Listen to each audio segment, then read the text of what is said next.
del bicarbonato se reabsorbe en el túbulo proximal. Significa que queda 15% nada más para el resto, y de ese 15% la mayoría se reabsorbe y queda un poquito nada más para la orina. Luego las demás dice, la concentración de creatinina en la orina es normalmente mayor que en el filtrado, claro, porque la creatinina se secreta, ¿no? Entonces se tiene que eliminar, pues va a haber más en orina que en filtrado. Los túbulos proximales reabsorben normalmente casi toda la glucosa filtrada, también es correcto, hemos dicho que la glucosa sirve, por tanto es reabsorbida en el túbulo contornado proximal por cotransporte asociado al sodio. El 100%. La concentración solamente no se reabsorbe cuando se satura el transportador. Eso ocurre en pacientes que tienen hiperglicemia, como los diabéticos. Pero en ustedes, ¿no? Personas que no tienen hiperglicemia, se reabsorbe el 100%. La concentración de sodio se mantiene relativamente constante cuando el líquido tubular circula a lo largo del túbulo proximal. También les dije, el líquido que sale del túbulo proximal es isosmolar, no cambia la osmolaridad, porque justamente el sodio se reabsorbe junto con el agua, proporcionalmente. ¿Okay? La concentración de urea en la orina es normalmente mayor que en el filtrado glomerular, correcto. Los ácidos y bases orgánicos son secretados principalmente en los túbulos proximales. ¿No se acuerdan que lo puse por acá, donde les puse el transportador de los cationes, el transportador de los aniones? Eso ocurre en el proximal, también es verdad. Dice, a medida que... ¿Está Ariana Vanessa? No está, bueno, lo siento, lo vamos a hacer el examen. Igual ha salido bien. A medida que pasa el líquido tubular a lo largo de la nefrona yuxtacelular de una persona con diabetes insípida, central grave y esencialmente ausencia de hormona antidiurética, donde es menor la osmolaridad. Si tiene diabetes insípida es porque no tiene hormona antidiurética o casi nada. Entonces significa que no tiene la capacidad para concentrar la orina, porque si no hay antidiurética no se puede concentrar la orina, tendrá una orina diluida. ¿Okay? Entonces, si te preguntan dónde hay menos osmolaridad, pues será en la orina, porque es una orina básicamente de agua, ¿no? Con muy poca concentración de solutos. Esa era la respuesta correcta. Luego la pregunta 3 dice, si el filtrado glomerular es 60, la tasa de flujo de orina es 2 por minuto, la concentración de potasio es 4, la concentración de potasio en la orina es 80, ¿cuál es la tasa aproximada de excreción de potasio? Bueno, acá lo único que tenías que hacer era, si esa excreción, multiplicabas el volumen urinario por la concentración en este caso de potasio en la orina. Los demás son distractores. ¿No? Solamente necesitabas este 80 por litro y donde está la orina, este flujo de orina. 2 por 80 salía.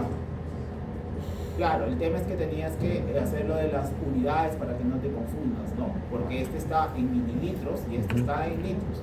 Entonces, haciendo ahí el juego de unidades, debió salirte 0,16. ¿Ya? Luego, ¿cuál de los siguientes procesos seguía? Esta es una pregunta sencilla, ¿no? Básica. Las células intercaladas tipo alfa o A hacen secreción de hidrógeno, reabsorción de bicarbonato y reabsorción de potasio. ¿Cuál de las siguientes afirmaciones es incorrecta? El aumento del ADH aumenta de forma acusada la reabsorción de urea por el túbulo colector cortical. Incorrecto. Yo te he dicho un par de veces cuando hice concentración de la orina de que los túbulos colectores corticales y medulares externos son impermeables a la urea.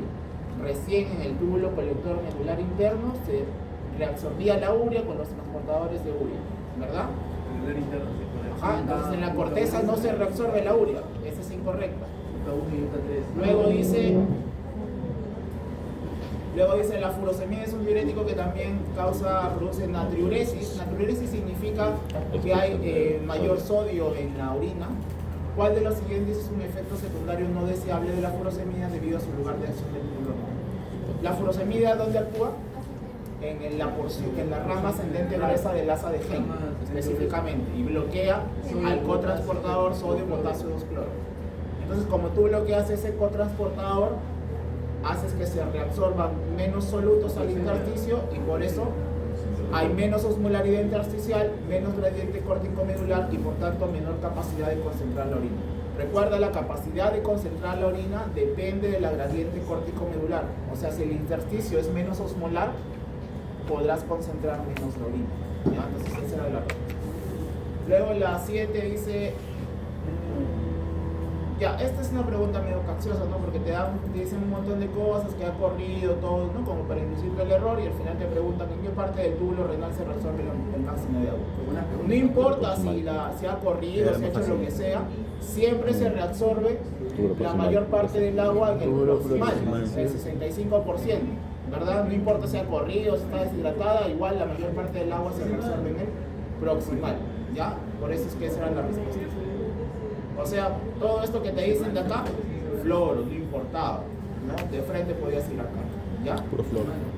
8. ¿Qué cambio suele aumentar la absorción de los líquidos capilares peritubulares? Aumento de la resistencia arterial inferior. ¿Sí era ese? Yo fallé en eso. Claro. Para que en los ojo que te están preguntando reabsorción de los capilares peritubulares. Los capilares peritubulares acompañan a qué estructura de la nefrona, al glomérulo o a la porción tubular. A la porción tubular. En la porción tubular se pueden dar dos procesos: o se reabsorbe o se secreta, ¿ok? Dices que es reabsorción cuando pasa de la luz del túbulo hacia el capilar, y dices que es secreción cuando pasa del capilar a la luz del túbulo. Entonces dicen, ¿qué puede aumentar la reabsorción? La reabsorción en los capilares peritubulares depende básicamente de la difusión del agua, ¿no? Entonces, para que el agua pueda pasar de un lado al otro, ¿de qué dependía? La osmosis. Uno de la ósmosis y lo otro de la presión hidrostática. Entonces, si tú cierras la arteriola eferente, ¿no? La arteriola eferente es la que sale del glomérulo. ¿Qué pasa con la presión hidrostática de los capilares peritubulares? Aumento. Este es el glomérulo, la arteriola eferente sale del glomérulo. Si yo cierro esa arteriola eferente, ¿qué pasa con el flujo que va al capilar peritubular? ¿Aumenta? Disminuye porque estoy cerrando de donde nace. Entonces Lo digo como fino. Me cae muy bien.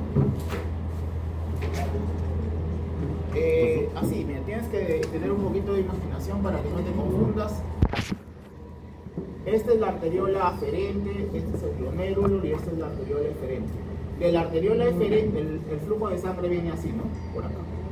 Una vez que ya pasó por acá la sangre, ahora estas arteriolas eferentes van a dar origen a los capilares peritubulares. Y al costado de los capilares peritubulares están los túbulos, ¿no?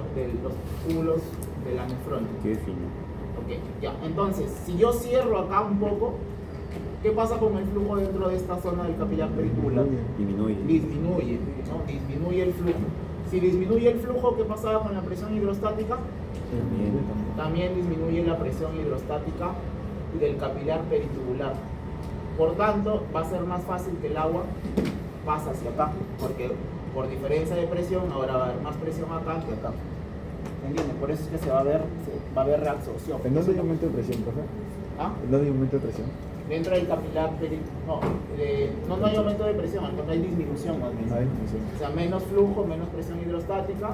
Por tanto, como hay menos presión hidrostática de agua, va a ser más fácil que el agua pase del túbulo hacia el capilar. Por eso la respuesta era esa, aumento de la resistencia arterial efectiva.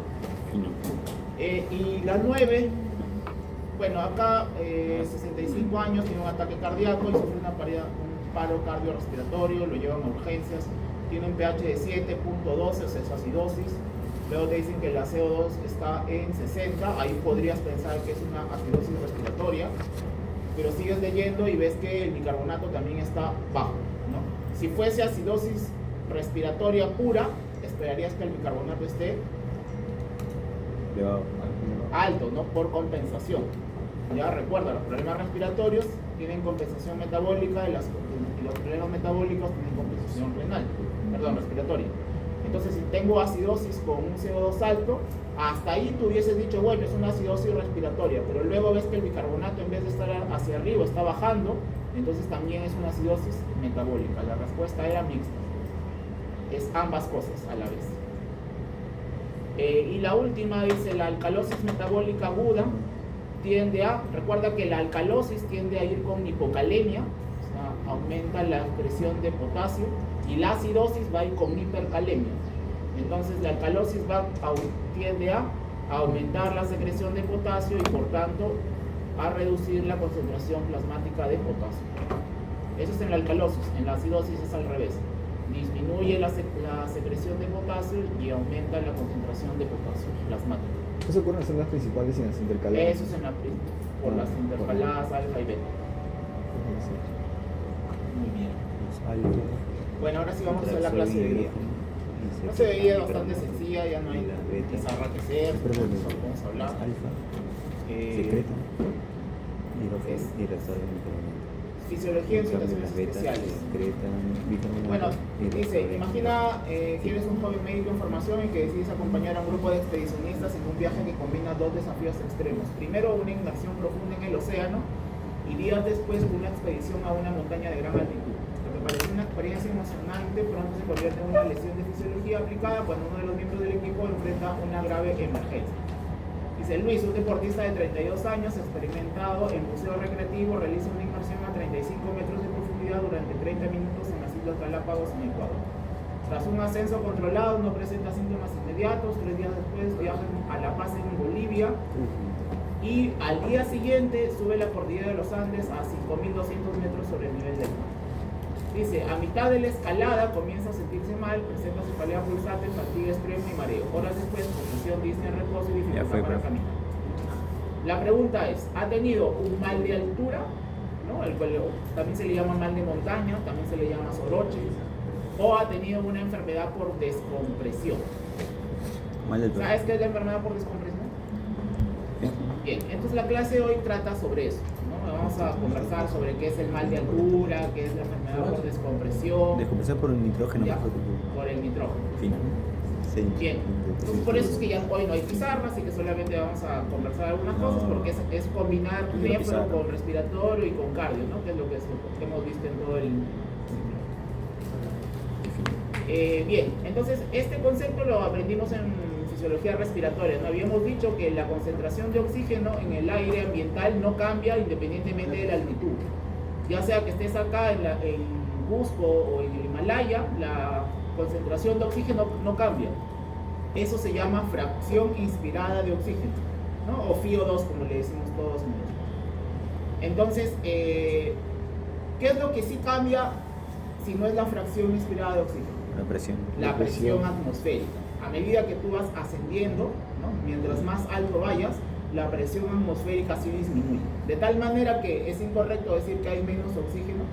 Sí, existe la misma cantidad, pero está a menos presión. ¿Okay? Eso es lo que cambia. Entonces, a nivel del mar estamos a una atmósfera. ¿Ya? Una atmósfera que es lo mismo que 760 milímetros de mercurio. Entonces, la fisiología respiratoria que tú has aprendido está asumida al nivel del mar, porque has aprendido con estos valores, 760 para la inspiración y la expiración. Pero si vas subiendo, por ejemplo, y ya llegas a una ciudad de 3.000 metros de altura, la presión atmosférica ha descendido a 500 milímetros de mercurio. Entonces, en ese caso, los valores que tú has aprendido para ver cómo se intercambian los gases ya no aplican. Aplican los principios, pero ya no los valores. O sea, el principio de intercambio no cambia, pero sí los valores con los cuales se realiza. Qué fino. Ya, entonces vamos a ver por qué eso es un problema para que se dé el mal de altura. Entonces, el problema en las altitudes no es por la proporción de oxígeno, sino por la disminución de la presión del oxígeno. Recuerda que para que un gas fluya de un lado al otro necesitamos que haya diferencia de presiones. Entonces, si ahora la presión del oxígeno es menor, la fuerza que motiva su difusión también será menor y eso dificulta el intercambio de gases, ¿no? Así que en palabras sencillas ese es el problema. Como hay menos presión de oxígeno, ahora el oxígeno difunde pero a una menor intensidad. ¿Ya? Entonces el cuerpo tiene que tomar medidas fisiológicas para compensar esa menor presión de oxígeno y eso es lo que vamos a ver hoy. ¿Bien? Entonces, ¿cuál es el problema? Que a medida que uno va subiendo en altitud, disminuye la presión de oxígeno y si hay menos presión de oxígeno, habrá menos presión de oxígeno dentro del aire alveolar. ¿Te acuerdas que dijimos 760? A eso le sacabas el 21% y te salía 160. Luego eso llegaba al alveolo y más o menos llegaba a un valor de 100, ¿no? Entonces, porque se le agregaba vapor de agua. Entonces, como ya no es 760, sino que es, por ejemplo, a 3.000 metros de altura, 500, el 21% de 500 ya no te sale 160, te sale solo 100. Luego, hasta que se meta el alveolo y se mezcle con el agua, va a bajar aún más, ya baja más o menos a 80. Entonces ya la fuerza que motiva la difusión es mucho menor. Por eso es que el cuerpo, ¿cómo lo va a compensar? ¿Cuál es la respuesta rápida si yo te pido que dejes de respirar unos segundos? ¿Qué hace tu cuerpo cuando te pide? Ahora respira. Respira más rápido. Respiras más rápido. La compensación siempre va a ser aumentar o disminuir la ventilación. ¿Ya? Esa siempre va a ser la compensación. Bien, entonces, por ejemplo, mira, a medida que uno va ascendiendo, ¿no?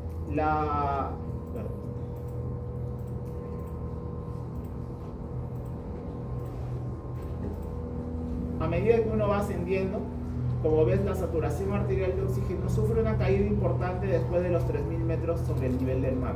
A partir de ahí es cuando la mayoría de personas que no están aclimatadas van a experimentar los síntomas del mal de altura. No antes, porque los mecanismos compensatorios hacen que la saturación arterial de oxígeno se mantenga a un valor adecuado.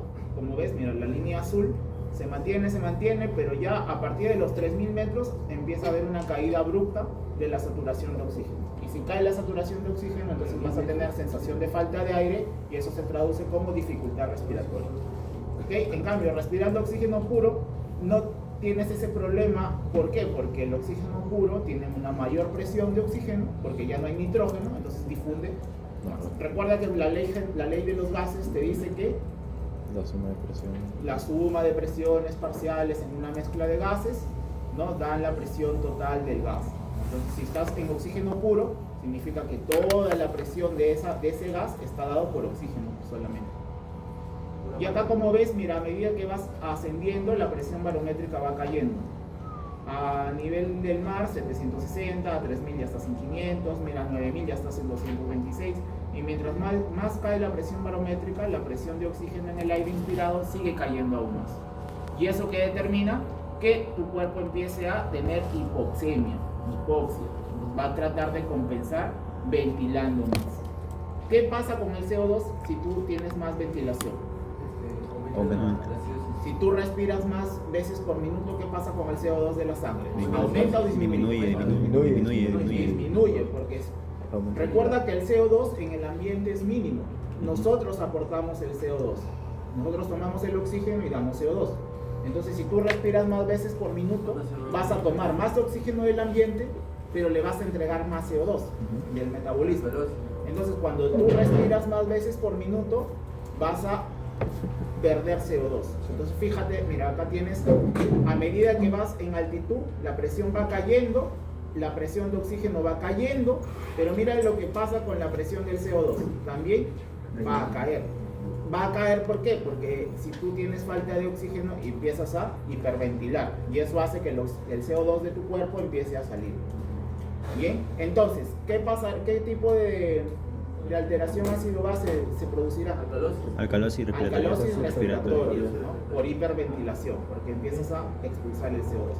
¿Y la compensación de qué tipo será? Metabólica. No, respiratorio también. No, respiratorio no se compensa con respiratorio. Metabólica. Entonces, ¿cómo esperarás que esté el bicarbonato? También disminuido. Va a estar disminuido. Va a tender a disminuir. ¿Ya? Fino. Porque estás en una en una alcalosis respiratoria, entonces la compensación, el cuerpo va a tratar de eliminar base, o sea, pierdes bicarbonato. Qué fino. La combinación es como que lo que bota, Perdón, no te escuché. lo que va a secretar. ¿La compensación te refieres? Sí, en este caso sí, porque es una alcalosis. O sea, es una alcalosis respiratoria. Entonces, si es alcalosis, tienes exceso de base, o sea, exceso de bicarbonato. Entonces, el riñón lo expulsa para que regule el pH y vuelva a la normalidad. Bien, entonces, altitud elevada. Si hay altitud elevada, hay menos presión atmosférica, menor presión de oxígeno alveolar. La respuesta va a ser incrementar la ventilación. Ese incremento de la ventilación va a llevar a que al inicio puedas mantener los niveles de oxígeno, pero si no es lo suficiente, va a empezar a descender. ¿Qué pasa con el pH entonces? Sube, porque se va a producir una alcalosis respiratoria. Una alcalosis respiratoria. Ahora, ¿se acuerdan de los quimiorreceptores? Sí. Ya. ¿Los periféricos a quién responden? ¿A la disminución de qué? del oxígeno, del CO2 y también de los hidrogeniones. Y los quimiorreceptores centrales responden solamente, solamente al hidrógeno, al pH, ¿bien? Del líquido cefalorraquídeo.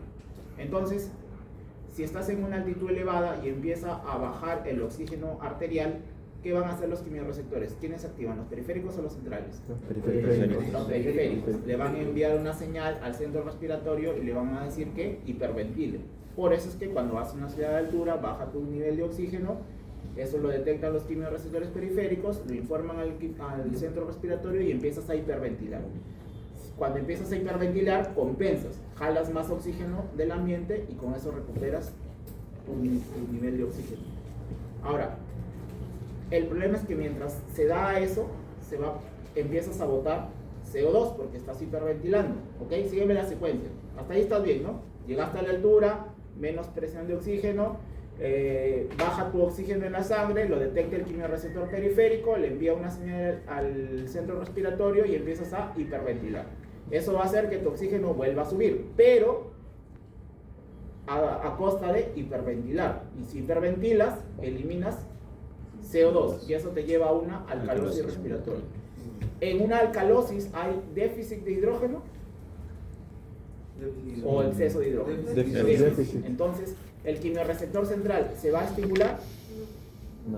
No, porque recuerda que el quimiorreceptor central dejaba pasar al CO2, el CO2 se transformaba en hidrógeno y bicarbonato y al censar el hidrógeno, el quimiorreceptor central estimulaba la ventilación. Pero la compensación te ha llevado a lo contrario, a una alcalosis respiratoria, ¿verdad? Entonces ahí vas a tener un problema de adaptación, porque el quimiorreceptor periférico va a tratar de hacerte respirar más, porque detecta que el oxígeno está bajando, pero a su vez el quimiorreceptor central, como estás en alcalosis, va a hacer que disminuya la ventilación. Entonces uno te quiere hacer respirar y el otro te quiere apagar la ventilación. Es por eso que ahí se da la descompensación y se dan los síntomas del mal de altura, sobre todo los primeros días. ¿Qué va a pasar después del tercer, quinto día? Que el quimiorreceptor, que el riñón va a compensar. ¿Cómo lo va a compensar?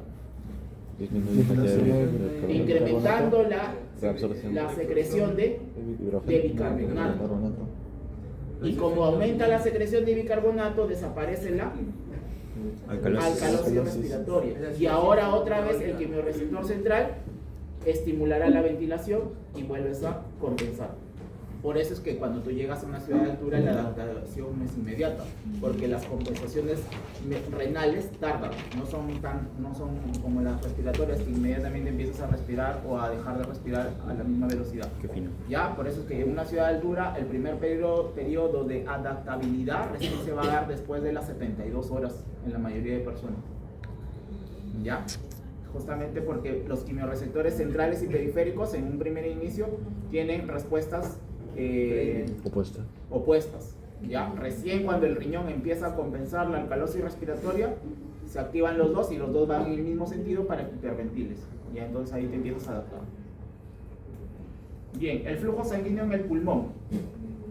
¿Te acuerdas que la circulación pulmonar era especial, ¿no? Cuando detectaba zonas hipoventiladas, hacía vasoconstricción para que esa sangre pueda pasar hacia zonas mejor ventiladas. Entonces, cuando hay vasoconstricción, eso incrementa la resistencia.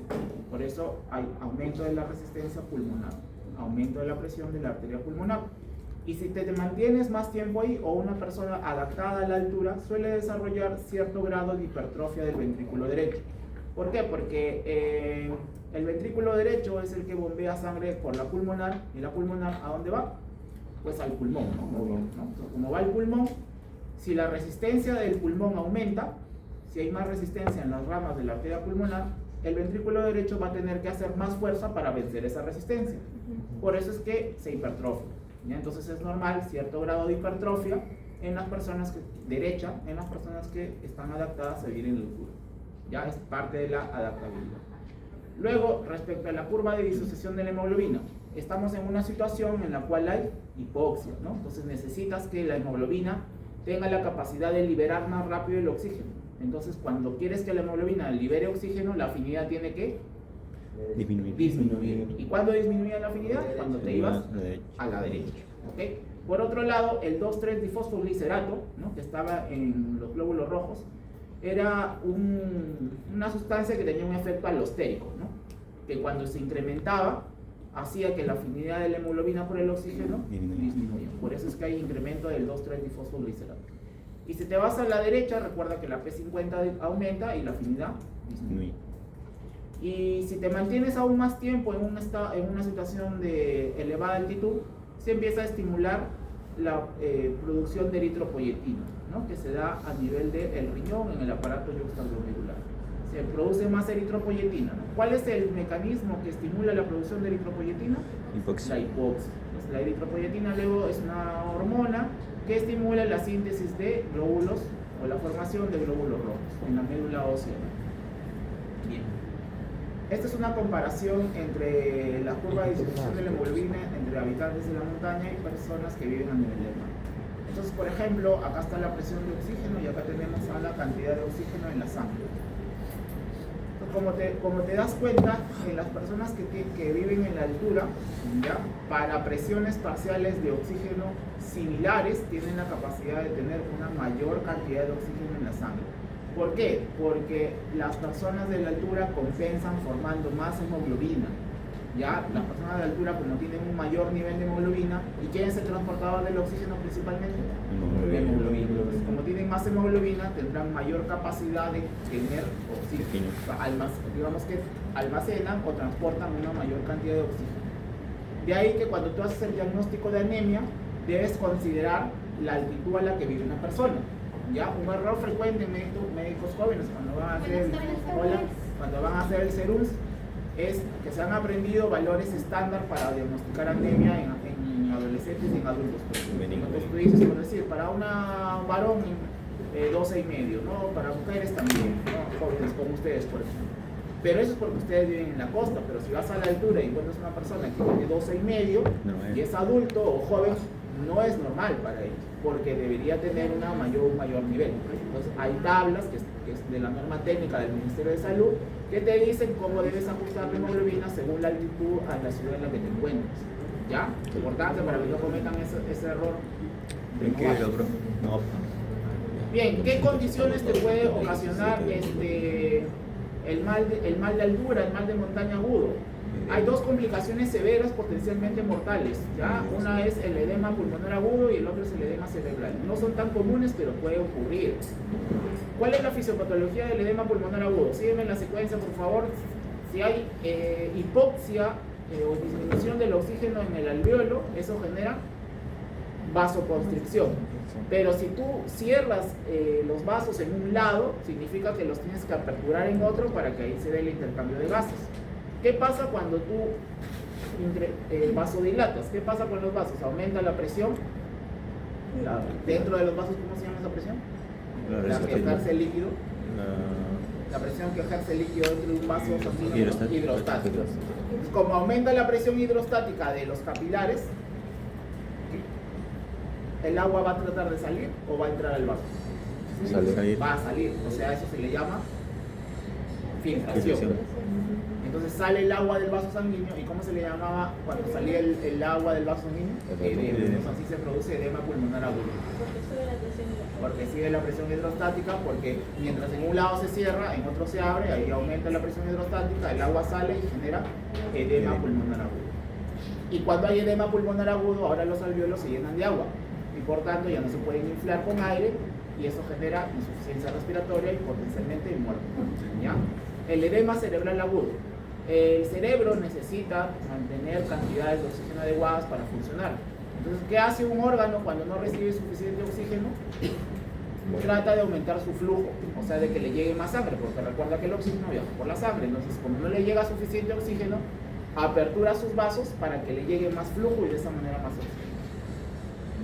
Y es el mismo principio. Si tú tienes un vaso sanguíneo que se dilata, aumenta la presión hidrostática, sale el agua y eso genera edema cerebral en este caso. El problema con el cerebro es que es poco tolerante al edema. ¿Ya? A diferencia del resto de órganos, el sistema nervioso central es poco tolerante al edema. ¿Por qué? Porque el sistema nervioso central tolera poco el edema. Con la barrera.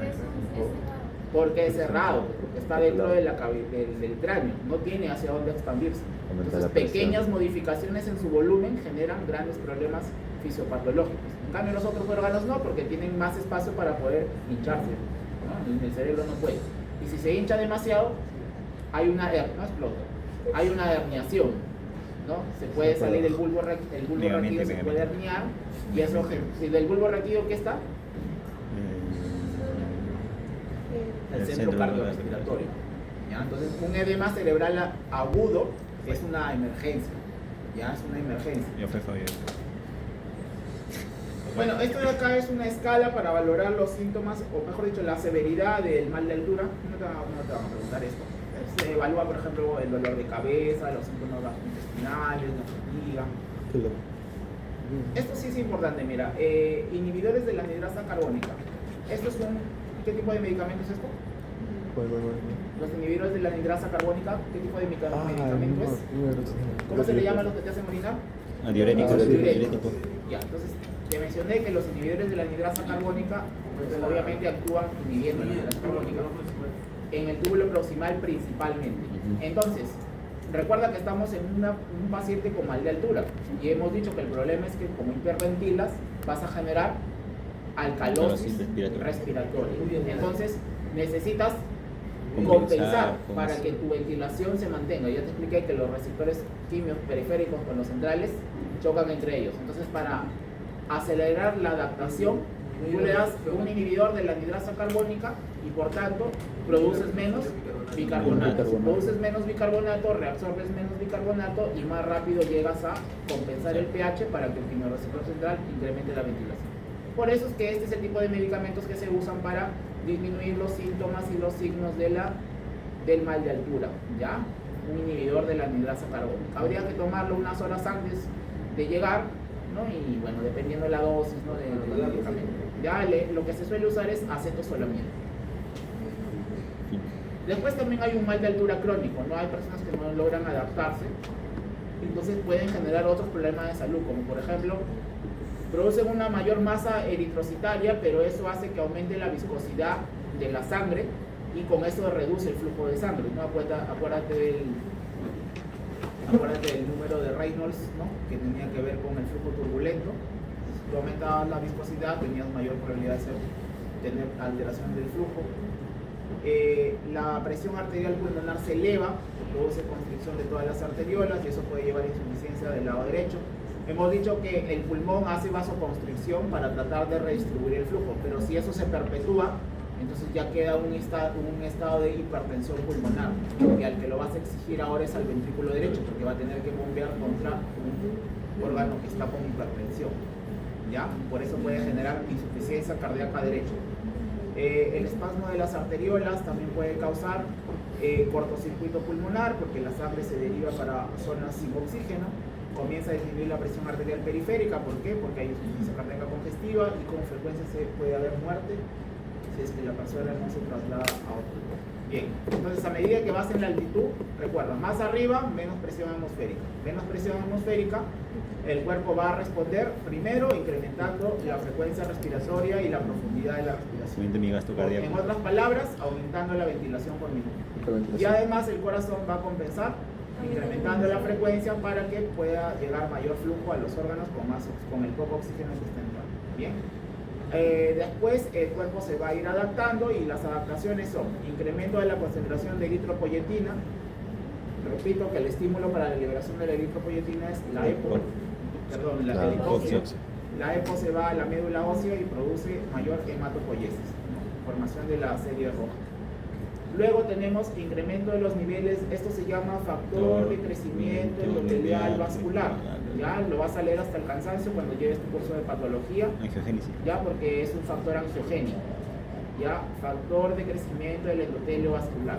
Esto de acá lo que hace es incrementar la angiogénesis justamente, o sea que haya más vasos sanguíneos. Ya, también está implicada en la patogenia de varios tumores. Sí. Ah, sí. Ahí Ya, luego también tenemos incremento de la síntesis del óxido nítrico. Recuerda, el óxido nítrico es vasodilatador, ¿no? Si hay vasodilatación, hay más flujo, llegará un poco más de óxido. Esto no está escrito acá, pero hay algo llamado los factores, son factores de transcripción, factor inducido por hipoxia, así se llama. Las siglas en inglés son HIF, factor inducido por hipoxia. ¿Qué son los factores inducidos por hipoxia? Son factores de transcripción. ¿Quiénes ya llevaron genética?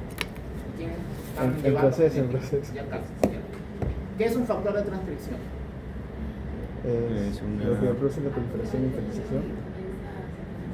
Ya, pero otra vez. ¿Es un qué me dijiste? Es algo que va en el núcleo y en el Ya. núcleo comienza una sustitución proteína. Ya, más o menos así. Un Para- factor de transcripción, para empezar, es una proteína. ¿Ya? Es una proteína que se acopla a una sección del ADN y cuando está activado, genera que se replique esa porción del ADN que codifica determinada proteína. ¿Ya? Y cuando está inactivado, pues no va a haber transcripción de esa sección del ADN, por tanto no se produce esa proteína en particular. Entonces hay algunas proteínas, algunos factores de transcripción que son activados cuando estás en una situación de hipoxia. Por ejemplo, el gen de la eritropoyetina. Cuando estás en situación de hipoxia, se activa su factor de transcripción para que se produzca más eritropoyetina. También el del factor de crecimiento endotelial vascular para que haya más vasos sanguíneos. También el gen que codifica la producción de ácido nítrico. Y así, ¿me entiendes? Por eso se llaman factores inducidos por hipoxia, ¿ya? Que son un tipo de factor de transcripción. No te olvides también que hay incremento del 2,3-difosfoglicerato, pues eso hace que la curva de la disociación de la hemoglobina se vaya a la derecha para que disminuya su afinidad. ¿Bien? Y ahora vamos a hablar de la fisiología de la aviación y el espacio. Bueno, la mayoría de ustedes ha viajado en avión, supongo, y si no, pues todos hemos viajado bajamos todos los días, mejor dicho, en el autobús, en el transporte privado, lo que sea. Entonces, cuando tú viajas, has experimentado que y el carro frena de golpe, ¿no? Sientes una fuerza que te lleva hacia adelante, ¿verdad? Y cuando acelera, sientes que te pegas al asiento. Fuerza de acción y reacción. Bien, esas fuerzas se llaman fuerzas G, ¿ya? Son fuerzas G. G de gravedad, porque es la fuerza que genera la inercia, ¿no? La inercia es la propiedad de la materia a tratar de mantener tu estado de Conservación movimiento, de de la energía. reposo. Entonces, cuando tú estás yendo en el auto y el auto frena de golpe, ¿no? Tu cuerpo quiere seguir en movimiento y por eso te vas hacia adelante. En cambio, cuando acelera, tú quieres seguir en reposo y por eso te pegas hacia atrás, ¿verdad? Ya. Entonces, esa fuerza que te atrae hacia adelante o hacia atrás se llaman fuerzas G. Y las fuerzas G son múltiplos de la gravedad. O sea, si yo digo un G, significa que es 10 segundos. el valor de la gravedad, que es más o menos 9.8, ¿no? 10. Entonces, por ejemplo, todo el tiempo estamos soportando un G de gravedad, solo que estamos acostumbrados a eso. Tú recién sientes el cambio cuando estás expuesto a más de un G. Por ejemplo, cuando el carro frena de golpe, entonces ya estás a 1 punto tanto, entonces por eso sientes esa fuerza. Pero todo el tiempo estamos sometidos a un G, que es la gravedad de la Tierra. ¿Okay? Pero esos cambios abruptos del movimiento te hacen experimentar una mayor fuerza G. Entonces, si yo digo, por ejemplo, has experimentado una fuerza 5G, ¿qué significa? Eso no, por si acaso no te van a hacer que lo calcules, ¿no? Pero significa que estás experimentando una fuerza 5 veces la de la gravedad, ¿se entiende? 50 Ya, si digo 3G, segundos para- estás experimentando una fuerza 3 veces la de la gravedad. 50 ¿Ya? metros cuadrados. Entonces esas fuerzas las vas a experimentar, pues, por ejemplo, cuando vas en un auto, ¿no? Cuando despegas, o cuando el auto gira, ¿no? El auto va hacia la derecha, está girando así a velocidad y tú te pegas a la ventana. Esa fuerza es la aceleración centrífuga, ¿no? La que te bota hacia afuera de la curva. Bueno, ¿por qué eso es importante? Porque así como tú te mueves hacia adelante o hacia atrás, que vas dentro del auto, dentro de ti hay fluidos y les pasa lo mismo, ¿no? Tu sangre, así, tú vas en el auto, ¿no? Ya el auto frena todo y ya tú te mueves. Pero dentro de ti, ¿qué tienes? Tienes tus órganos, tienes tu sangre, tus líquidos, entonces ellos también se mueven, entonces también sufren los efectos de la gravedad. Entonces, por ejemplo, cuando tú vas, supongamos, en un avión, ¿no? Como este dibujito que está acá, viene el avión y va a alta velocidad y rápidamente empieza a ascender, vas a experimentar una fuerza G positiva, de tal manera que la gravedad te va a atraer con mayor fuerza hacia el centro de la Tierra y eso le va a ocurrir a tus líquidos, principalmente a la sangre. Entonces la sangre se va a ir a la parte inferior de tu cuerpo. ¿Ya? Este gráfico representa eso, mira. Acá tenemos a la presión arterial normal, que oscila más o menos entre 70, 80 hasta 120. Entonces, cuando tú empiezas a ascender abruptamente, la sangre se va hacia la mitad inferior de tu cuerpo, eso hace que disminuya si la sangre se va hacia abajo de tu cuerpo, ¿qué disminuye? La perfusión. El retorno venoso. Si hay menos retorno venoso, hay menos gasto cardíaco. Antes de eso, volumen sistólico, ¿no? Menos gasto cardíaco. Si hay menos gasto cardíaco, hay menos presión, porque recuerda que presión es gasto por resistencia. Por eso es que si tú tienes un ascenso rápido, las fuerzas G hacen que la sangre vaya hacia abajo, disminuye el retorno venoso y la presión arterial cae. Luego se ponen en marcha ¿qué reflejos? Los vasoreceptores. Entonces ahí tienes un ascenso de la presión arterial. Pero si te mantienes con esas fuerzas G, pues no llegas a la normalidad, solo sube un poquito. Ya, eso lo representa este gráfico. Y este que ves acá te representa como viene el avión, asciende rápidamente y en ese momento la sangre se va hacia la mitad inferior del cuerpo y genera disminución del gasto y disminución de la presión arterial. Ahora, en los aviones comerciales, pues las fuerzas que experimentamos son menores, no lo percibes tanto, ¿no? Porque tienen ascensos que son lentos y progresivos. Cuando el avión despega, no va de frente, así en línea recta. Si te fijas un poquito y ya estás en la ventana, vas a ver que el avión va como que dando vueltas como en una espiral, hasta que recién alcanza cierta altitud y a partir de ahí ya va hacia el lugar donde quiere, ¿no? Pero eso no pasa con los avioncitos estos de combate, ¿no? ¿Alguna vez han visto cuando pasan por ahí por el están jugando ya? Esos hacen movimientos mucho más bruscos, ¿no? Ascensos, descensos, ¿no? Ya. Entonces, para poder soportar eso, obviamente esas personas están entrenadas, ¿no? No es que, bueno, no es como un videojuego, que dices, ya me siento acá, mi joystick y estoy necesito. Que no. Necesitas tener la capacidad física para soportar ese tipo de... Sí aguanto, profe. Y los trajes que usan también son especiales.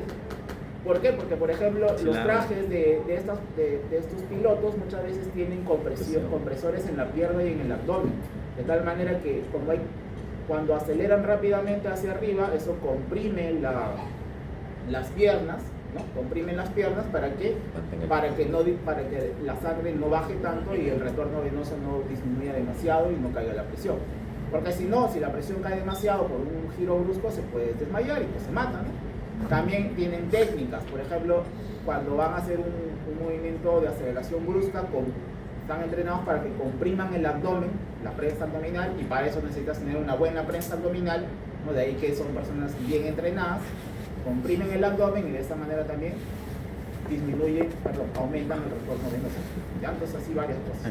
Y así como existen las fuerzas G positivas, las que te llevan hacia abajo por efecto de la gravedad, también están las fuerzas G negativas, porque estos aviones también hacen descensos bruscos, ¿no? Entonces cuando haces un descenso brusco, como por inercia tú estás acá arriba, si el avión ahora va hacia abajo, tú te vas a quedar arriba. Entonces vas a experimentar una fuerza de antigravedad, y eso ya es una fuerza G negativa. Entonces la fuerza G negativa, ahí ya la sangre no se irá hacia abajo, sino hacia arriba. Entonces te puede causar ceguera transitoria, porque la retina le llega demasiado flujo sanguíneo, se pone toda roja y tú ves una mancha roja y se te apaga la visión. ¿Ya? Además también, como llega más flujo sanguíneo hacia el cerebro, ¿no? Hace que los vasos se dilaten, aumentan demasiado la presión y eso puede generar sangrados intracerebrales. Entonces, por eso es que eso no es para cualquiera, no es para personas que tengan por eso se tienen que hacer tantas horas de práctica en simuladores y eso, ¿no? Ahora has visto que recién el Estado va a comprar unos nuevos somos de aviones de combate. Somos. Eso también aplica en la montaña rusa. En la montaña rusa también, una que sea decente, ¿no? Yo nunca me he subido a una que sea así. Como las de Disney. No he ido a Disney. O los juegos mecánicos que son en el Fui a París, pero no. El juego mecánico no que fui a es- Disney París. Ivana se ha ido. Claro, los aviones comerciales están presurizados. La presurización del avión ayuda también a que los efectos no sean tan marcados. Profe, y los juegos mecánicos que son como que subes, bajas, subes. Ahí también sientes fuerzas G, tanto positivas como negativas. Cuando tienes un descenso terror. brusco, tú sientes como que te quieres quedar arriba y te vas terror, a manía. jalar. Ahí experimentas fuerzas G Jeje. negativas. ¿Ah? ¿Qué Bien, Pero ahí no ves manchas rojas. Y no porque no tienes la aceleración constante. Ya lo había superado, Luego pasamos a los efectos de la microgravedad. Ahora vamos a suponer, no nos va a ocurrir a nosotros, pero si una persona va al espacio. Ahora, si va al espacio, ahora vas a estar en un estado de microgravedad. Entonces, por ejemplo, acá en la Tierra, pues estás así. Ya recuerda que no estamos a gravedad 0, estamos a gravedad 1, a un G, solo que por ser para nosotros lo normal, no la percibimos como tal, ¿no? Luego tenemos el estado inicial en el espacio. Como hay microgravedad, pues todo se va a ir hacia arriba. Pero si le ponen este dibujito que está pletórico en la parte superior de su cuerpo. Luego viene un periodo de adaptación, donde se regula pero no llega a la normalidad, y luego un periodo de readaptación cuando regresa a la Tierra. Entonces, ¿qué efectos va a ocasionar la antigravedad de manera crónica? Pues que tienes pérdida de la masa muscular, porque los músculos están estimulados por el ejercicio físico. Si tú no haces, por ejemplo, cuando vas al gimnasio y haces puro cardio, eso no te hace ganar masa muscular porque no estás forzando el trofismo, no tienes que hacer fuerza. Eso es lo mismo, como ya estás en un estado donde las cosas no pesan y ni tienes que caminar ni nada, pues tus músculos empiezan a atrofiar y eso te lleva a pérdida de la masa muscular. De ahí que estas personas tienen que estar sometidos a un régimen de ejercicio, ¿no?, que tienen que hacer diario mientras están en estas estaciones espaciales, ¿no? ¿Cómo hacen el ejercicio en la espalda?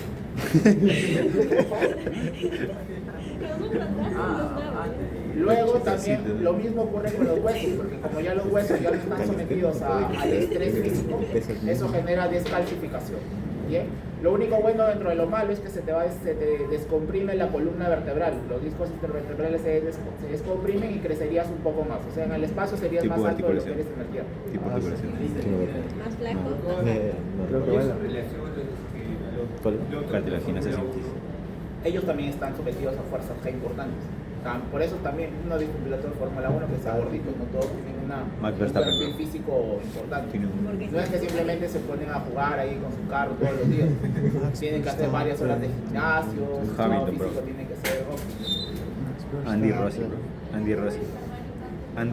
eso es para otra cosa. Si manejar Fórmula 4 es tan... La cámara hipermática. Bueno, el corazón se vuelve más esférico también porque hay hipertrofia del ventrículo derecho para compensar y se vuelve un poco más redondo. El amor de una buena cifra. Entonces, las complicaciones a largo plazo de la ingravidez es disminución del volumen sanguíneo, menos masa de eritrocitos, disminución de la fuerza, disminución del gasto cardíaco, ¿no?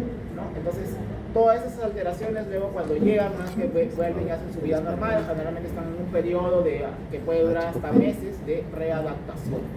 ¿Ya? Iván. Bien, la fisiología del ejercicio. Acá ya no vamos a ahondar mucho porque esto también lo vimos en cardiovascular, ¿no? La fisiología del ejercicio tiene respuesta simpática o parasimpática. Simpática, ¿no? Recuerda que el efecto simpático incrementa el gasto cardíaco, la frecuencia respiratoria y la contractibilidad. Por otro lado, hace que la sangre se redistribuya, que vaya hacia los músculos, por tanto en los músculos hay receptores de tipo beta y en la circulación esplásmica hay receptores de tipo alfa. Entonces se cierra en un lado, recuerda que siempre, si se cierra en un lado se abre en el otro, es para que la sangre vaya en el lugar donde la necesites. ¿Bien? Otra diferencia es, otra cosa importante es cómo el aporte de oxígeno o la captación de oxígeno es diferente según el grado de actividad física que tengas, ¿no? Entonces, por ejemplo, a medida que una persona realiza una mayor cantidad de ejercicio, ¿no?, su cuerpo se adapta o su corazón se adapta a trabajar a hacer el mismo esfuerzo físico con menor esfuerzo, por así decirlo. Entonces, uno de los cambios más rápidos que vas a notar cuando haces ejercicio de manera regular es una disminución de tu frecuencia cardíaca.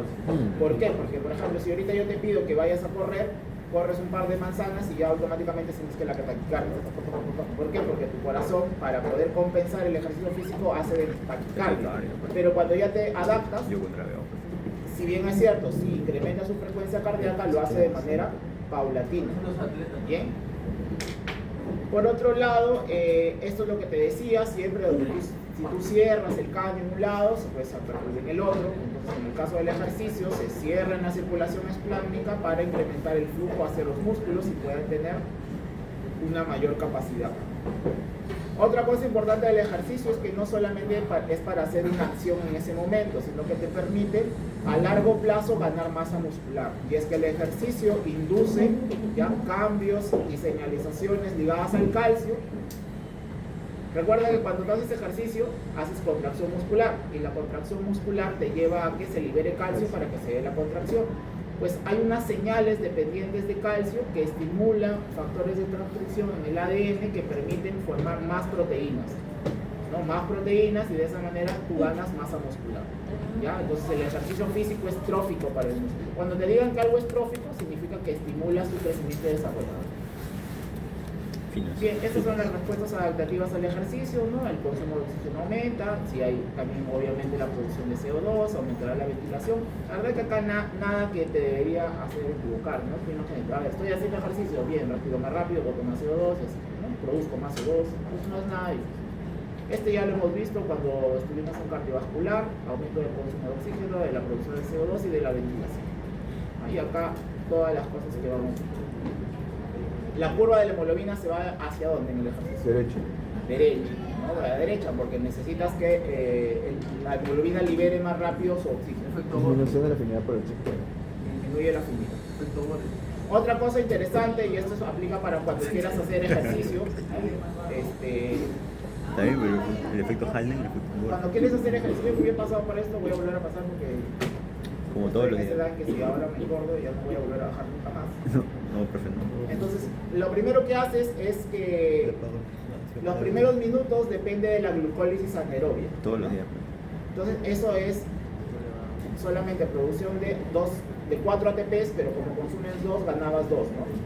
Luego producías 2 ácidos pirúvicos por cada molécula de glucosa, y de ahí se iba a la acetilcoenzima y al ciclo de Krebs, y luego a la cadena respiratoria. Y entonces ahí ya entrabas en la producción oxidativa, ¿no? O sea, con consumo de oxígeno, o sea, aeróbico. Ok, pero hasta acá solamente estás quemando la glucosa, ¿bien? Si sigues haciendo ejercicio, pues vas a empezar a liberar glucagón, y el glucagón hace que se libere más glucosa. ¿De dónde? Del glucógeno. ¿Dónde se almacena el glucógeno? En el hígado, en los músculos. Entonces el proceso mediante el cual el glucógeno se convierte en glucosa se llama glucogenólisis. Y cuando ya tienes glucosa circulante en la sangre, esa glucosa realmente se usa para la cadena respiratoria del ciclo de Krebs. Y tienes más ATP y sigues haciendo ejercicio. ¿GLUT4? Pero... ¿GLUT4 o GLUT2? ¿GLUT4? No, perdón. ¿Cómo así? O sea, ¿cuál es el transportador de glucosa? Depende del lugar, pues. Depende del lugar. Depende del lugar, En el pues. músculo. GLUT4, ¿no? Ese que Bueno, entonces cuando haces ejercicio, lo que tú sueles querer, pues si estás en un proceso de reacondicionamiento y quieres quemar grasa y todo eso, tienes que llevarlo a lipólisis, ¿no? Ese es el objetivo, ¿no? Ganar masa muscular y al mismo tiempo perder tejido graso, ¿no? Pero tú no vas a llegar al estado de lipólisis si todo el tiempo estás consumiendo azúcares simples, porque supongamos que haces ejercicio, ya, pero tu hábito alimenticio sigue siendo todo el tiempo carbohidrato, azúcar simple, azúcar simple, azúcar simple, entonces solo te quedas acá, circulas acá, le das más combustible para que hagas cadena respiratoria y después haces tu ejercicio habiendo usado los azúcares simples que has comido ese día. Entonces no tienes ningún resultado, ¿no? Solo tienes resultados cardiovasculares, mejorará tu resistencia cardiovascular, pero no, ni ganarás masa muscular, ni tampoco tendrás lipólisis. Entonces el ejercicio debe llevarte a este estado. Por eso hablan de las repeticiones al fallo. Las repeticiones al fallo te llevan a un estado en la cual ya tu músculo se satura, lo sobreexiges a tu metabolismo a llevar a la lipólisis. Y la lipólisis ya no, obviamente tiene que ir acompañado de dieta para que no tengas glucosa todo el tiempo. Entonces ahí ya lo fuerzas a la lipólisis de tu cuerpo. Tomas los ácidos grasos que están en tu tejido adiposo, se liberan a la sangre, y con los ácidos grasos entras a una reacción química que se llama, ¿cómo se llama la reacción química de los ácidos grasos para producir ATP? Beta-oxidación. Beta-oxidación. Y el glicerol, recuerda que ese se puede ir directamente por otra vía al acetilcoenzima y se mete a... O responde el fallo, tú pasaste bien pegado. Ok, y recién en ese estado vas a empezar a quemar grasa, ¿ya? Por eso es que las rutinas de ejercicio tienen que ir acompañadas siempre de una orientación dietética, ¿no? Si te quedas solo con esto, pues bajarás de peso, pero a costa de tus músculos, y poco de la grasa, y luego harás efecto rebote. Pero ahora, si solamente haces ejercicio y no tienes una buena alimentación, pues entonces tampoco obtendrás los resultados que necesitas. Bien, y ahora sí, ya último punto del curso, la fisiología del buceo. ¿Alguien ha buceado alguna vez? Yo no lo pienso hacer. Casi me hago una. Sí, es divertido. ¿Tú has buceado? ¿Qué tantos metros estás sumergido? 10. Ah, Poco. ¿con equipo o sin equipo? Con el equipo. Sí. ¿Así? Fino. Es un cursito. Y, a ver, desde tu experiencia, ¿tenías algún problema respiratorio? Tiene- ¿Sentías algo diferente? tiene asma, ¿Todo te profe. parecía que estaba yendo normal? Tiene Claro. asma. Tiene asma, pero. Ese es malo. Es como que se te ¿Algo te infla. presiona? Ajá. Ya. Se te infla, pero no se te infla. Es raro. Ya. Bueno, en la fisiología del buceo hay que entender O sea, los es que principios puedes generales de respirar, los pero no gases, sientes que el porque pulmón se tú infla. ya lo sabes. ¿Ah? Entonces, a nivel del mar, ¿cuál es la presión? 760. 0,2, una atmósfera. 760 o sea, 760 milímetros. milímetros de mercurio. Fino. Pero cada vez que tú bajas 10 metros bajo el agua, vas a ir ganando una atmósfera más. O sea que a 10 metros ya estás al doble de presión de la que estás fuera del agua. Si bajas 10 metros más, ya estás a 3 atmósferas. ¿Ok? Cada 10 metros ganas una atmósfera. Por eso es que no puedes ir descendiendo indefinidamente, aún con equipo. Porque mientras vayas descendiendo más metros bajo el agua, entonces la presión a la que está sometido tu cuerpo es demasiada. ¿Qué pasa con un gas cuando está sometido a demasiada presión? Está bien. Eso es según la ley de Boyle. Sí, la ley de Boyle.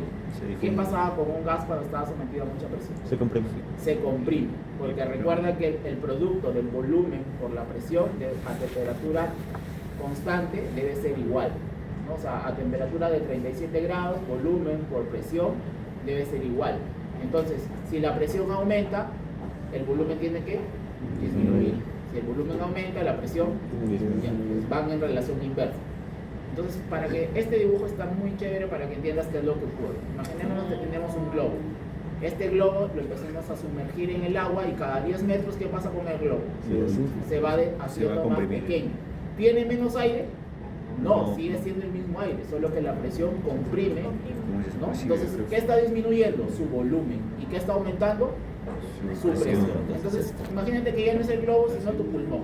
Eso le ocurre a tu pulmón, porque tu pulmón es como un globo, ¿no? Que se infla de aire, conforme vas descendiendo, la presión externa va a hacer que se vaya comprimiendo. Entonces, cada 10 metros, mira lo que le ocurre a tu pulmón, se va haciendo más pequeño.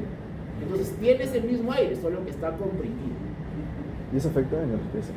Claro. Ahora, ¿qué pasa con el aire comprimido? Ahora vamos a la ley de Henry. La ley de Boyle es la presión por volumen y la ley de Henry. La ley de Henry habla de la solubilidad de los gases. Mientras más presión parcial tenga, más se va a disolver eso. Entonces, por ejemplo, cuando hablamos del oxígeno, el 97% iba con la hemoglobina y solamente 3% iba disuelto. Eso es el plasma. El nitrógeno, ¿ya? El nitrógeno, porque el gas ambiental tiene casi 80% del nitrógeno, es como un gas inerte, porque entra en nuestro cuerpo, no cumple una función y sale, ¿verdad? ¿Por qué? Porque su capacidad de solubilidad es muy baja. O sea, simplemente va ahí mezclado con el aire, con la sangre y vuelve a salir y así. Es casi inerte, no cumple una función estando a nivel del mar. Pero si tú lo comprimes demasiado, lo que vas a hacer es que se solubiliza o se disuelve en el plasma. Y ahí ya es un problema. Porque el nitrógeno disuelto va a empezar a generar burbujas. Esas burbujas y esa presión de nitrógeno ya le va a permitir tener interacciones moleculares y celulares.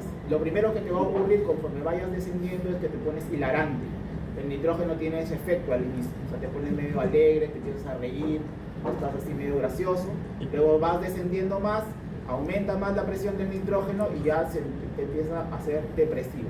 Algo así como el alcohol, ¿no? Cuando te vas a la fiesta, tus primeros tragos, ¿no? Ya estás hablando, estás contento, ¿no? Ay, Más me dentro de 1 hora, 2 horas más, No ya tomo. estás quemando mensajes que no deberías. O estás ahí abrazando a tu amigo, a tu amiga. Parecito. Y ya después de las 2 de la mañana, ya no, ninguna decisión es tuya. ¿Cómo sabe, profe? Experiencia. La verdad. ¿Cómo sabe, profe? Eso ya no lo he vivido tantas veces. De las que- Ya después de eso, de las 2 de la mañana ya nada que hagas está bien ya. O sea, Hasta esa hora ya mejor retiro. Bueno, y eso ocurre con el nitrógeno. Imagínate que es como embriagarse. ¿Ya? Mientras más nitrógeno se disuelva, vas a tener los efectos del alcohol. Y al final el alcohol es depresor. O sea, vas a terminar tirado por ahí, dormido en algún lugar, ¿no? En el parque de Miraflores con los ¿Ya? Entonces eso ocurrirá con el nitrógeno a medida que... Me puede ir a Jania, profe. Bien, entonces, Con un ¿por qué furloco ocurre nomás. eso? Con un Porque furloco se nomás. disuelve. Y cuando ya Con se un furloco disuelve en el nomás. plasma, empieza a interactuar y Ahora, ya no. por exceso de presión No me empieza a dejan. tener alteraciones celulares y eso ya te lleva eventualmente al coma y a la muerte. No puedo Ya, explicar. entonces ya entendieron con lo del globito, qué pasa con tu pulmón conforme vas descendiendo. Por eso cambian la Sí, como proporción ya de gas. entendieron eso, ahora entenderás qué es el síndrome de descompresión. Entonces mira, acá tienes a una persona que está descendiendo y a medida que desciende, ¿qué pasa con su presión barométrica? Aumenta. Ya. Ahora, a medida que la presión barométrica aumenta, ¿qué pasará con la presión parcial de oxígeno? O sea, si la presión sobre tu pulmón aumenta va también. aumentando, ¿qué pasará con la presión de oxígeno? También aumenta. También aumenta. De manera general, todas las presiones aumentan. La del oxígeno, la del CO2, todas aumentan, la del nitrógeno. Mientras más desciendas, la presión parcial de oxígeno aumenta. Ahora, alguien me diría, pero es mejor, ¿no? Más presión de oxígeno, entonces más Mejor fácil va a difusión. pasar hacia... más Intercambio. difusión va a ser, ¿no? Esa sería la lógica, la primera lógica. Pero esa lógica no es así porque hay un problema. Uno, que el pulmón se empieza a colapsar, se hace más pequeño. Significa que hay menos superficie de intercambio. Si hay menos superficie de intercambio, hay menos difusión en realidad, ¿no? Porque si tenías el pulmón así inflado, ahora está así chiquito, pues ya los alvéolos también están comprimidos, de tal manera de que la superficie por donde se puede pasar el oxígeno es menor. Lo mismo ocurre con los vasos sanguíneos, como se empiezan a comprimir hacia el centro, menos superficie de intercambio, menos difusión. Entonces no aplicaría porque hay más presión, va a pasar más. Segundo, que a medida de que hay más presión, según la ley de Henry, ¿qué es lo que va a ocurrir? Más el gas se va a disolver.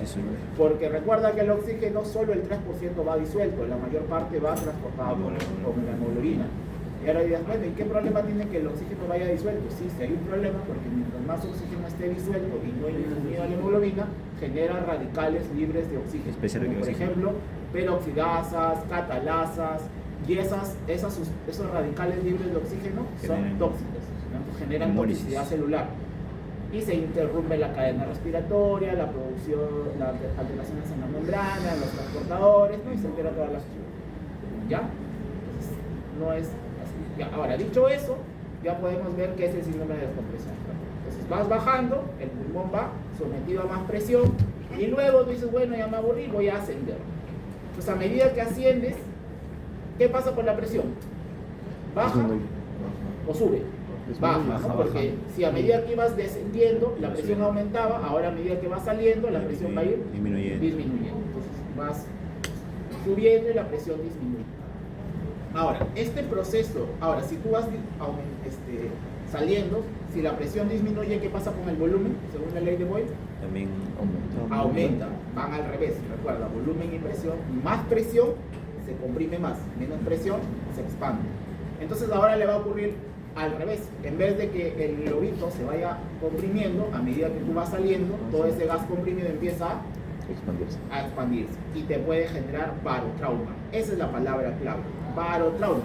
¿Por qué? Porque los alvéolos ahora se expanden bruscamente, ¿no? Con ese gas que antes estaba comprimido y eso los puede hacer reventar y eso genera barotrauma. ¿Y qué te puede llevar? A neumotoras, neumomediastino, enfisema subcutáneo, embolia cerebral. La embolia cerebral suele ser por burbujas de nitrógeno. Recuerda que el nitrógeno acá es inerte, pero al estar comprimido se forman como literal burbujas de hidrógeno que empiezan a viajar por tu aparato circulatorio y en algún momento pueden obstruir un vaso sanguíneo, ¿no? Y ya no dejan pasar, como un embolo de aire, y ya no dejan pasar la sangre y eso puede generar justamente embolismo cerebral. A todos los derivados de ese posible síndrome se le llama síndrome de descompresión. Otro problema es que a diferencia del oxígeno y del CO2, el nitrógeno no se distribuye regularmente cuando está disuelto, sino que hay algunos tejidos que conservan más rápido el nitrógeno. Entonces no es que vuelves a la superficie y lo eliminas por completo inmediatamente, sino que por ejemplo el tejido adiposo tiende a conservar nitrógeno, ¿no? Entonces se va eliminando progresivamente en los siguientes días, no es tan rápido. ya cuando has estado bastante tiempo sumergido. Por eso es que, y acá su compañero que ha hecho alguna vez, supongo que cuando te pidieron que salgas no saliste tan abruptamente. No, unos 10, 15 minutos creo, haciendo respirar poco a poco. Claro, no, igual, para salir del agua me refiero. Sí, igual. Claro, o sea, ese es un periodo que se llama ¿Descompresión? sí, progresiva, ¿no? Porque justamente si tú sales abruptamente y dices, bueno, ya me aburrí, salgo, ¡pum! Sales de frente a la superficie, ahora lo que vas a hacer es que tu pulmón se expanda muy rápido, y eso puede generar barotrauma, neumotoras, neumonedestino y te quedas ahí, Ya fue. paro cardíaco. Entonces, por eso es que Te salvaste. el oxígeno los balones de oxígeno con los que te hacen sumergirte deben darte el tiempo no solamente para que llegues al objetivo, sino el tiempo para que luego te puedas salir progresivamente, no de manera brusca. Por eso, como ves, este de acá viene aquí y luego va subiendo así, haciendo una curva, no directamente hacia arriba. ¿Se entiende? Ya. Entonces, dicho eso, ya podemos hablar del caso que estaba al inicio, ¿no? Entonces, ¿qué le pasó a esta persona que hizo buceo y luego se fue a La Paz? Síndrome de Está loco. Síndrome de comprensión porque es buceo recreativo, 35 metros. Pero dice que es un ascenso controlado. Así que no debería haber problema. No necesariamente. Luego subió a la Bolivia. ¿Mal de altura o síndrome de descompresión? Hecho de Mal todo. hecho, de Dice compresión, que No. tuvo un ascenso controlado y no presenta síntomas. Sí, fue una Ya, compresión tuvo un controlada. acceso controlado mientras estuvo buceando, pero como Luego- te había dicho hace un momento, el nitrógeno disuelto Tarda no se elimina tan rápido, tarda un proceso. Y después él no solo regresó al nivel del mar, o sea, su ascenso controlado fue para Tiene los ojos. volver al nivel del mar, pero él al día siguiente subió a 3000 metros y ahí se quiso ir a 5000 metros.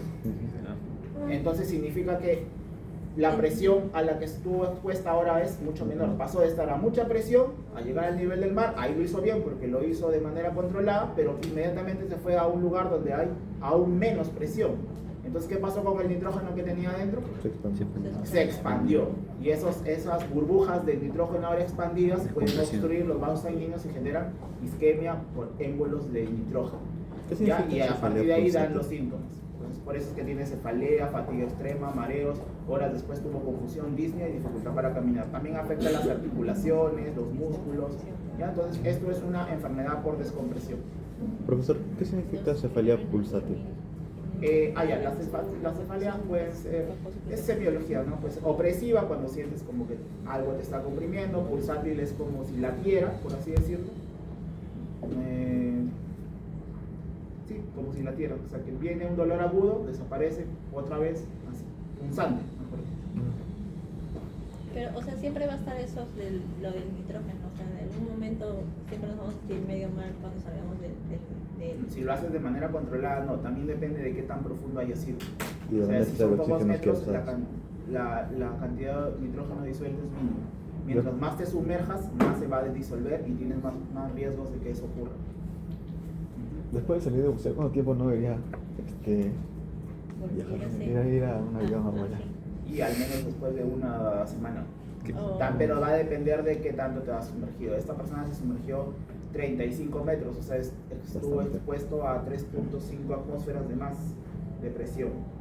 Pues sí disolvió una cantidad Pero- importante de nitrógeno. En el Guyton sí, hay un cuadro donde te ponen la cantidad de oxígeno la cantidad de nitrógeno disuelto según el nivel de profundidad que te encuentras. ¿No? Por eso para personas amateurs, por ejemplo, no les permiten ir muy hacia abajo, ¿no? Es ya para gente profesionales. ¿Después de cuántos metros dijo que ya era peligroso? Depende, es con o sin equipo. El equipo te permite estar más tiempo. Si mal no recuerdo, porque ahí el dato preciso no lo tengo claro, sin equipo uno puede ir hasta 25 a 30 metros, sin equipo. Con equipo te permite ir un poco más. No me acuerdo exactamente el punto de corte. Si lo ven acá en internet me hacen acordar. Creo que era por ahí. Bien. Bueno chicos, ahí terminamos. Espérate, esto ya está. Museo. Barotrauma, es lo mismo de barotrauma. Acá están las leyes por si acaso, si no te acordabas, las puedes revisar. Esto es lo mismo de la persona que va a la altura. Parecido. Esto es del buscador. la cantidad de trabajo. Ah, ya, esto de acá por si acaso es para personas que van a trabajar a la altura. O sea, luego, las personas que nacieron a la altura versus las que se adaptaron a la altura.